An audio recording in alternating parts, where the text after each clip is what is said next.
What would you do if you discovered the disheveled woman you'd been feeding behind your restaurant was actually royalty in disguise? Like this video if you believe in second chances, and subscribe to our channel for more incredible true stories that will restore your faith in humanity. The rain fell in sheets that evening, drumming against the metal awning of Marco's Italian bistro with a sound like distant applause. Marco Rossi wiped down the counter, his movements mechanical after 14 hours on his feet. The restaurant was empty now, the last customers having left an hour ago. Through the foggy window, he could see a huddled figure in the alley beside the dumpster, seeking shelter under a piece of cardboard. Marco sighed, his breath fogging the window. He was tired, bone-tired, the kind of exhaustion that seeps into your marrow after years of working 60-hour weeks while raising a daughter alone. But something about that hunched silhouette in the rain tugged at him. "Dad, I finished the homework you checked," called Sophia, his 12-year-old daughter, from the small office in the back, where she spent her evenings when not in school. "Good job, sweetheart. Just give me a minute," Marco replied, already packing leftover pasta and bread into a container. Sophia appeared beside him, her dark curls bouncing as she peered out the window. "Is that the same lady from yesterday?" Marco nodded. "I think so. Are you going to give her food again?" "Wouldn't you?" asked Marco, looking down at his daughter. Sophia's smile was answer enough. That smile, so like her mother's, was what kept him going on the hardest days, in the 4 years since cancer had taken Lucia from them.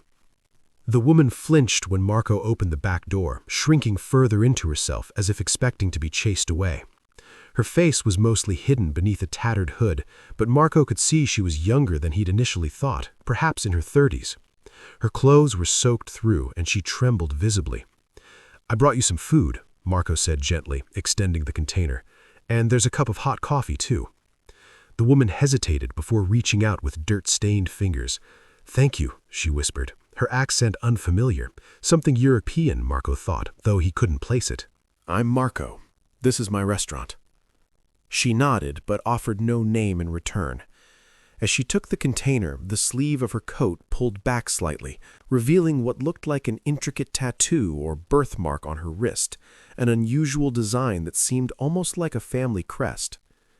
"You can sit under the awning if you want," Marco offered. "It's a little drier." She shook her head. "I don't want to cause trouble." "It's no trouble," Marco insisted. "Please." After a moment's hesitation, she gathered her few belongings, a worn backpack and the piece of cardboard, and moved to the small covered area by the restaurant's back door. "Dad, can I give her my jacket?" Sophia asked, already shrugging out of her purple raincoat. Marco started to protest. It was Sophia's favorite, but his daughter was already approaching the woman with the determined kindness that made his heart swell with pride. "Here," Sophia said, holding out the coat. "It's waterproof." The woman looked up, and for the first time, Marco saw her face clearly.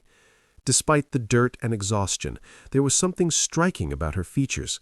High cheekbones, clear blue eyes, and a certain dignity that seemed at odds with her circumstances. "That's very kind," the woman said softly, "but I couldn't take your coat." "I have others. Please take it." With visible reluctance, the woman accepted the gift. "Thank you, little one. What's your name?" "Sophia. What's yours?" The woman hesitated. "You can call me Anna." That was the beginning. Each evening after closing, Marco would bring food out to Anna. Sometimes she would be there, sometimes not. Sophia often joined him, chattering away to the quiet woman, who gradually began to respond with small smiles and brief answers. 2 weeks passed this way. Marco learned that Anna had been in America for about 6 months, though she remained vague about where she'd come from or how she'd ended up on the streets. She spoke several languages fluently and seemed well educated, which only deepened the mystery surrounding her. One night, as Marco was closing up alone, Sophia was at a friend's sleepover, a commotion outside caught his attention. Through the window, he saw 3 men surrounding Anna in the alley, one grabbing at her backpack while another shoved her against the wall. Marco didn't think. He grabbed the baseball bat he kept under the counter and burst through the back door. "Hey!" he shouted. "Get away from her!" The men turned, momentarily startled. One of them, tall with a scar across his cheek, stepped forward menacingly. "Mind your own business, chef," he sneered, his accent similar to Anna's. "This is my property," Marco said firmly, gripping the bat tighter. "That makes it my business." The man with the scar laughed, reaching inside his jacket. Before he could withdraw whatever weapon he was reaching for, Anna suddenly moved with startling speed and precision. Her foot connected with the man's knee with a sickening crack, and as he crumpled, she twisted his arm behind his back with practiced efficiency. The other two men lunged forward, but Anna moved like someone trained in combat, her movements fluid and precise.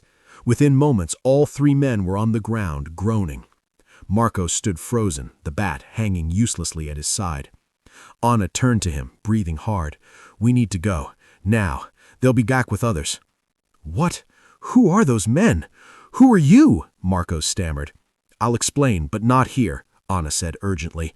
"Do you have somewhere we can go?" 20 minutes later, they were in Marco's small apartment above the restaurant. Anna sat at his kitchen table, a cup of tea warming her hands, her composure regained, though her eyes remained vigilant. "Those men work for people who want to find me," she said finally. "I'm sorry I brought this trouble to your door."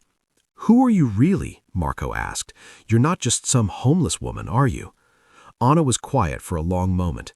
Then she rolled up her sleeve, revealing the mark Marco had glimpsed weeks earlier. It wasn't a tattoo, but a birthmark, one shaped remarkably like the royal crest of Valdovia, a small European principality Marco vaguely remembered from news stories. "My name is Anastasia Karedes," she said quietly. "I am, or was, the crown princess of Valdovia." Marco stared at her in disbelief. "The princess of... your royalty?" Anna's laugh was hollow. "Not anymore. 6 months ago, my uncle staged a coup while I was traveling abroad. He declared me dead in a boating accident and seized the throne. His men have been hunting me ever since." "Why didn't you go to the authorities? The American government?" "My uncle has powerful friends in many governments. I didn't know who to trust." She looked down at her tea. "I've been trying to gather evidence of his crimes to present to the international court, but his men found me before I could complete my work." Marco ran a hand through his hair, struggling to process this revelation. "So, those men tonight?" "Assassins," Anna confirmed grimly. "They won't stop coming." "What will you do now?" Anna's shoulders slumped slightly. "I don't know. The evidence I've gathered is hidden, but I need help to access it and get it to the right people."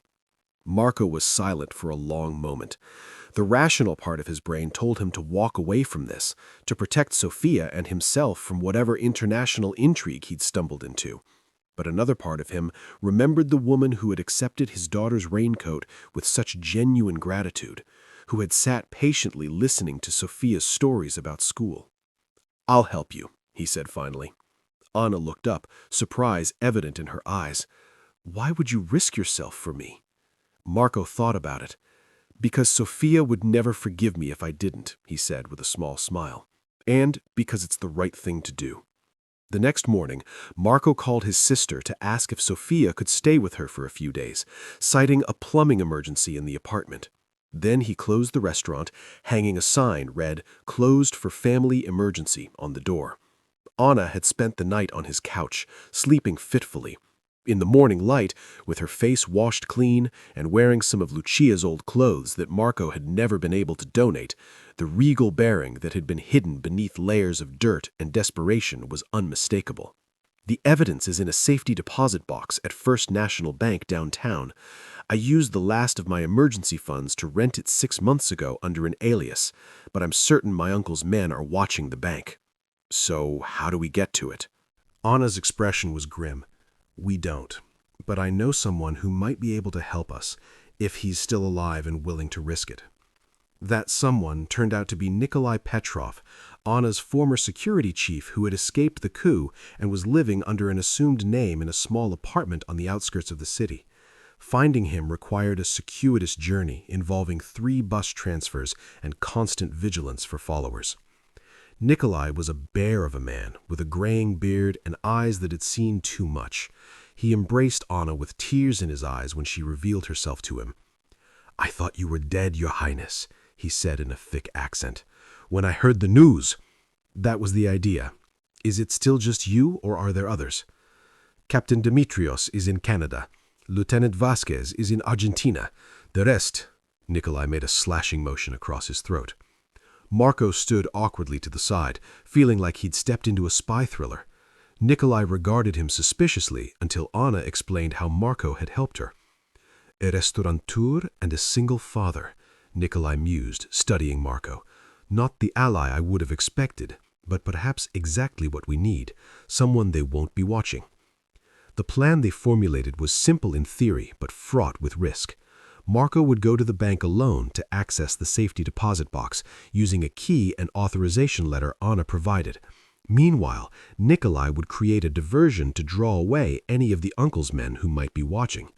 "What's in this box that's so important?" Marco asked as they finalized the details.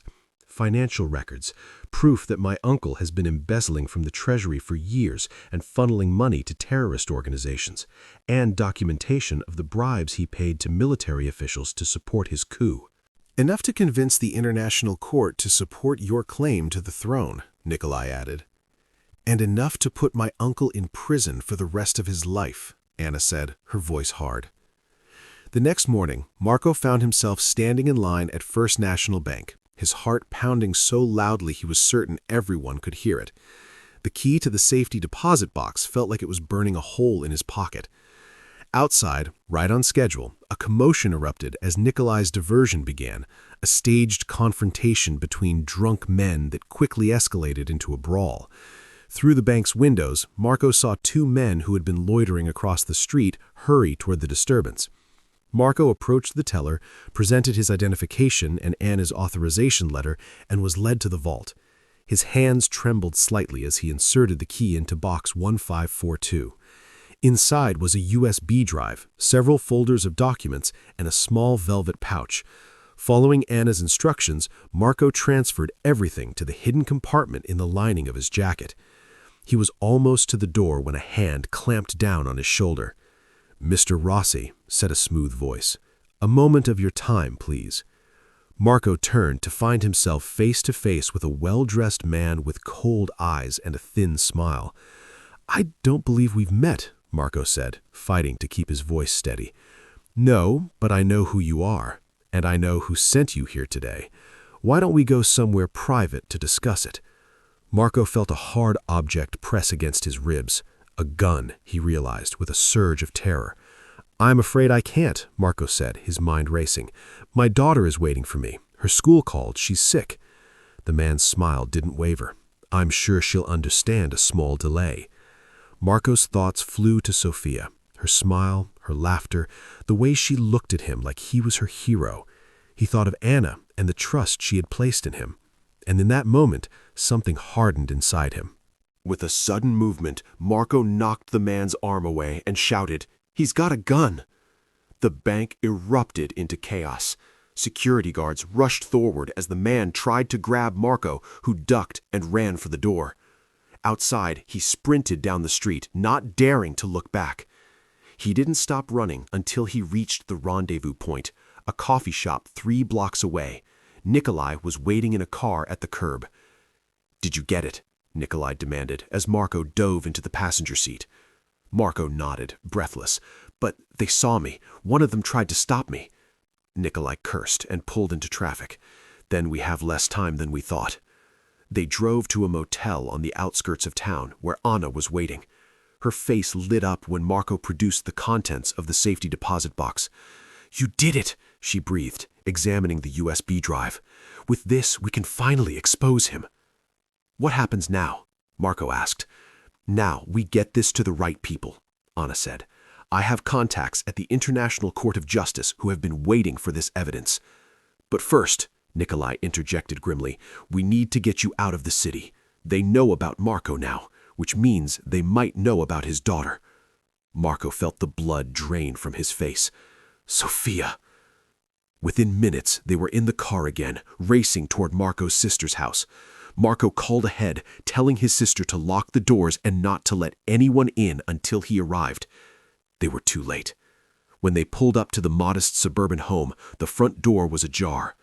Marco was out of the car before it fully stopped, running up the path with his heart in his throat. Inside, he found his sister unconscious on the floor, a bruise forming on her temple. Of Sophia, there was no sign. "They took her," Marco choked out as Anna and Nikolai entered behind him. "They took my daughter." Anna's face went pale, then hardened with resolve. "This is my fault. I brought this danger to your door." "We'll find her," Nikolai promised, already checking his sister's pulse. "She's alive, just knocked out. I'll call an ambulance." Marco could barely think through his panic. "How will we find Sophia? They could have taken her anywhere." "I know how my uncle's men operate," Anna said, her voice steady despite the guilt in her eyes. "They'll use her as leverage to get the evidence. They'll contact us." As if on cue, Marco's phone rang, an unknown number. "Mr. Rossi," said the same smooth voice from the bank, "I believe you have something that belongs to us, and now we have something that belongs to you. If you hurt her," Marco began, his voice shaking with rage and fear. "That depends entirely on you," the man interrupted. "Bring the princess and the contents of the safety deposit box to the abandoned West Side shipping warehouse in 1 hour. Come alone, or you'll never see your daughter again." The line went dead. "It's a trap," Nikolai said immediately. "They'll kill all of you once they have what they want." "I don't care," Marco said. "I'm going." "Not alone," Anna said firmly. "This is my fight. Sophia is in danger because of me."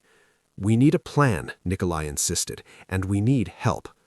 Help came in the form of Captain Dimitrios, who had been hiding in a nearby city and arrived within 30 minutes of Nikolai's call. Together, they formulated a desperate strategy. The West Side shipping warehouse loomed dark and forbidding against the twilight sky. Marco approached the main entrance alone, his hands raised to show he was unarmed. In his pocket was a USB drive, not the one from the safety deposit box, but a decoy. "I'm here," he called out, his voice echoing in the cavernous space. Lights suddenly blazed on, momentarily blinding him. When his vision cleared, Marco saw Sophia tied to a chair in the center of the warehouse, a man standing behind her with a hand on her shoulder. 3 other men flanked them, all armed. "Dad!" Sophia cried, her face streaked with tears but otherwise unharmed. "It's going to be okay, sweetheart," Marco said.